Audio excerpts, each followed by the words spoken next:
दो महत्वपूर्ण मुद्दों पर आपसे बातचीत करनी है।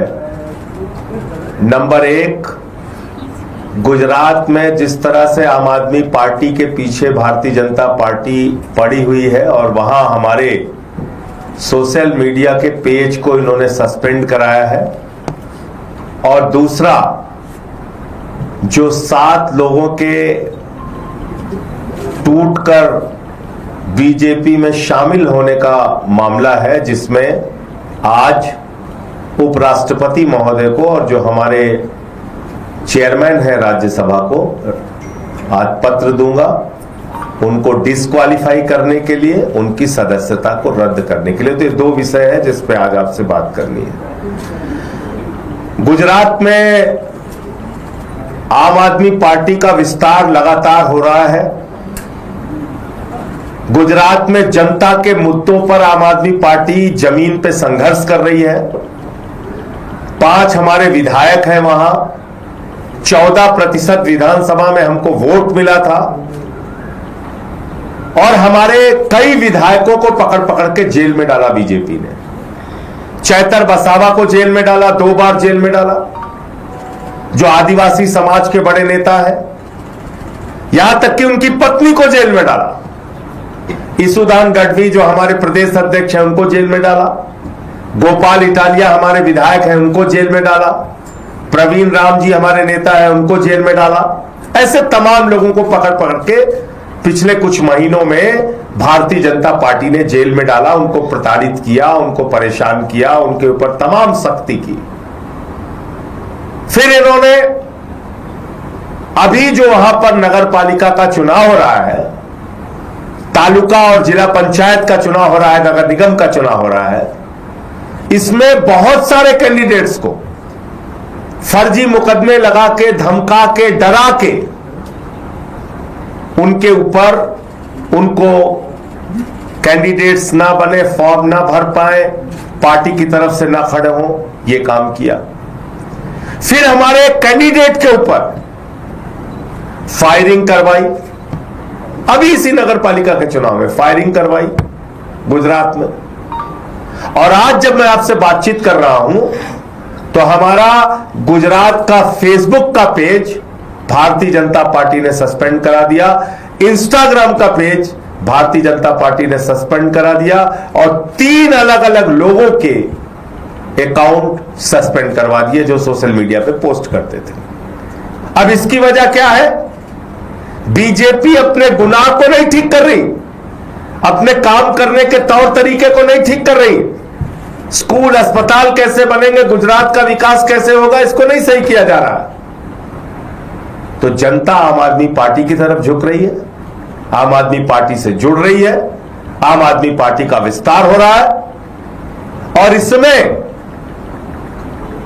8 करोड़ लोगों ने 26 दिन में सोशल मीडिया पर जाकर आम आदमी पार्टी की पोस्ट देखी है। यह कोई मामूली बात नहीं है। 8 करोड़ लोगों ने गुजरात के 26 दिन के अंदर जाके इंस्टाग्राम और फेसबुक पर आम आदमी पार्टी की पोस्ट देखी है, जिसमें कुछ उनके जन विरोधी काम थे, उससे संबंधित पोस्ट भी थी, कुछ हमारे नेताओं के भाषण थे, उनके संघर्ष थे, उनकी लड़ाइयां थी। लोग जा रहे हैं, उसको देख रहे। तो इनको लगा कि जो व्यक्ति गुजरात का घर पे बैठा हुआ है, जो सड़क पर निकल के नारेबाजी नहीं कर सकता बीजेपी के खिलाफ, वो आज आम आदमी पार्टी के पक्ष में खड़ा हो रहा है, वो आज आम आदमी पार्टी को अपना समर्थन दे रहा है, वो आम आदमी पार्टी के पोस्ट को लाइक कर रहा है, देख रहा है।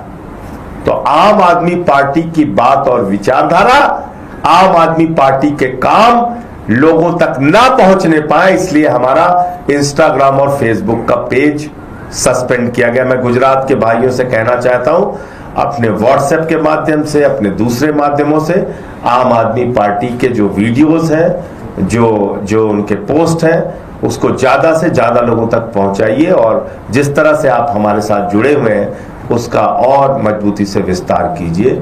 और मैं बीजेपी वालों से कहना चाहता हूं, तुम्हारे ऐसे घिनौने खेल का कोई असर नहीं होगा।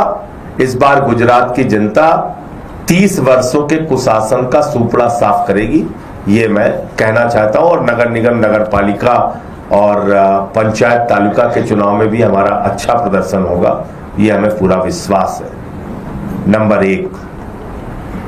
और नंबर 2, कल आपने देखा एक गैर संवैधानिक, गैर कानूनी और नियमों के विपरीत जाकर 7 लोगों ने बीजेपी में शामिल होने का ऐलान कर दिया। यह कानूनी रूप से पूरी तरह से गलत है और जो एंटी डिफेक्शन लॉ है, जो साफ तौर पे कहता है किसी भी प्रकार का स्प्लिट, ब्रेक अवे फैक्शन, किसी भी प्रकार की टूट असेंबली और राज्यसभा लोकसभा में नहीं हो सकती, उसको कोई वैधानिक मान्यता नहीं है। और ये शिवसेना के केस में भी साफ तौर पे सामने आ चुका है। ये 10वीं अनुसूची में 10th शेड्यूल में साफ तौर पे लिखा हुआ है, किसी भी प्रकार की टूट, वो चाहे भले ही 2/3 संख्या की हो, 7 की जगह 8 हो, उसको कोई वैधानिक मान्यता नहीं है। किसी भी प्रकार की वैधानिक मान्यता नहीं है। तो जो आम आदमी पार्टी के 7 राज्यसभा के सांसद टूटे हैं, ये गैर कानूनी है, गलत है, गैर संवैधानिक है और संसदीय नियमों के विपरीत है। इसलिए मैं आज चेयरमैन राज्यसभा को, उपराष्ट्रपति महोदय को इन सारे नियमों का हवाला देते हुए पत्र दूंगा कि इन 7 सदस्यों की, इन 7 राज्यसभा के सांसदों की सदस्यता पूरी तरीके से समाप्त की जाए, जिसमें से तो 3 लोग साफ तौर पे कल बीजेपी के दफ्तर में भी गए थे, राघव चड्ढा, संदीप पाठक और अशोक मित्तल, वो साफ तौर पे बीजेपी के दफ्तर में गए थे, जिनकी विजुअल और वीडियो सारी कुछ आपके पास है, फोटो वगैरह। और बाकी जो 4 लोगों को लेके दावा किया जा रहा है, उन सब के खिलाफ उनकी सदस्यता को समाप्त करने के लिए आज मैं राज्यसभा के चेयरमैन साहब को, उपराष्ट्रपति महोदय को पत्र दूंगा। आपके कोई प्रश्न हो आप पूछ सकते हैं। सर, प्रवेश वर्मा के आरोपों पर क्या कहेंगे? उन्होंने एक बार फिर से आरोप लगाया। प्रवेश वर्मा के द्वारा जारी की गई सारी फोटो पूरी तरीके से फर्जी है, झूठी है, बेबुनियाद है और इसलिए मैं प्रवेश वर्मा और जो भी टीवी चैनल ऐसी झूठी तस्वीर को अपने चैनल पर प्रचारित करता है, प्रसारित करता है और केजरीवाल जी को बदनाम करने की कोशिश करता है, उनके खिलाफ मानहानि का केस किया जाएगा, ये बिल्कुल स्पष्ट करना चाहता हूं। दूसरी बात, साफ तौर पे मैं कहना चाहता हूं, दूध का दूध, पानी का पानी हो जाएगा। एलजी साहब का घर जनता के लिए खोलिए, रेखा गुप्ता जी का जो मुख्यमंत्री हैं उनका घर जनता के लिए खोलिए, प्रवेश वर्मा जी जो मंत्री हैं दिल्ली सरकार के, उनका घर जनता के लिए खोलिए और अरविंद केजरीवाल जी का भी घर जनता के लिए खोलिए। जनता खुद से जाए और देखे, फैसला करे किसका घर कितना आलीशान बना हुआ है। इस प्रकार से झूठी तस्वीरें जारी करके, झूठा प्रचार करके आप अभी भी वही घिसे पिटे तरीके अपना रहे हैं। ये तो भारतीय झूठा पार्टी है, ये इसका तो नाम ही है भारतीय झूठा पार्टी। झूठ फैलाने के लिए हिटलर के प्रचार सचिव गोयबल्स के सिद्धांत का ये लोग पालन करते हैं और इसी तरीके से झूठ फैलाने का काम करते हैं। मैं फिर दोहराना चाहता हूं, मैं चुनौती देता हूं दिल्ली के मुख्यमंत्री को, एलजी साहब को और प्रवेश वर्मा जी को, तीनों घर अपना खुलवाइए, केजरीवाल साहब का घर खुलेगा, जनता जाएगी, देखेगी और फैसला खुद से कर लेंगे। संजय जी, क्या है कि पंजाब में आपके बड़े स्तर पर जो विधायक हैं वो राघव चड्ढा के संपर्क में हैं, वहां पर भी टूट की खबरें आ रही हैं। देखिए, फिर मैं आपसे कह रहा हूं, इस प्रकार के झूठे बेबुनियाद बिना सिर पैर की खबरों का कोई मतलब नहीं है।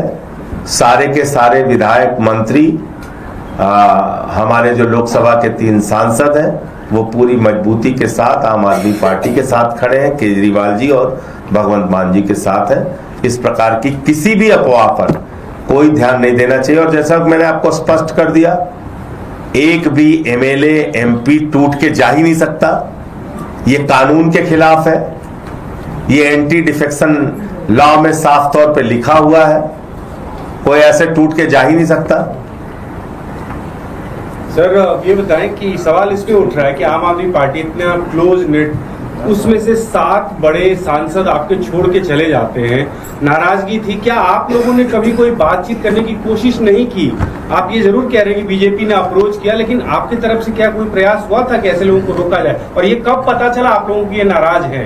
देखिए, ऐसा है कि जिन लोगों को पार्टी ने इतना कुछ दिया, उनसे तो पार्टी यही अपेक्षा करेगी कि वो पंजाब की जनता के हित में काम करेंगे, पंजाब के लोगों के लिए काम करेंगे, पार्टी के विस्तार के लिए काम करेंगे।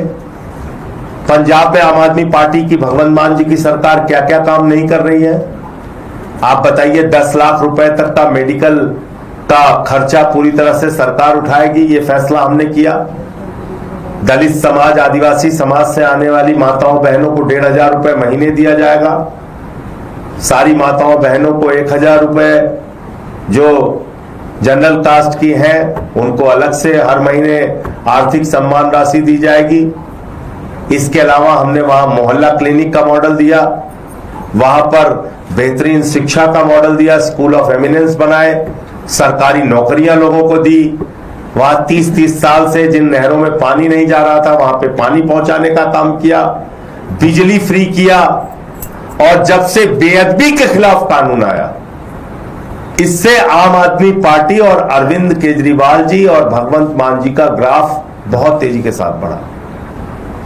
हर आदमी ने भगवंत मान जी की तारीफ की कि ये बेअदबी के खिलाफ जो कानून लेके आए हैं, इसका एक सकारात्मक संदेश पूरे पंजाब के अंदर गया है और उससे बीजेपी घबराई, परेशान हुई।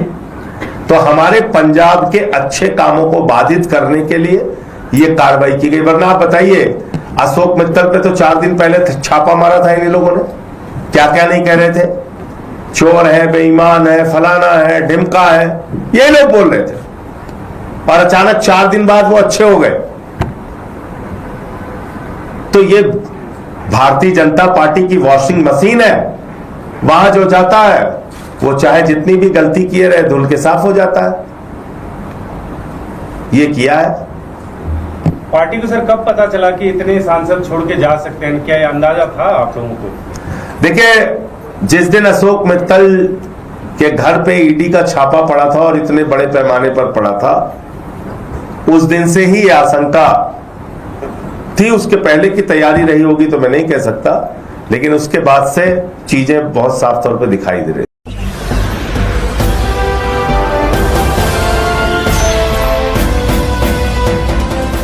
आप देख रहे हैं लाइव न्यूज 99, राष्ट्र सबसे पहले।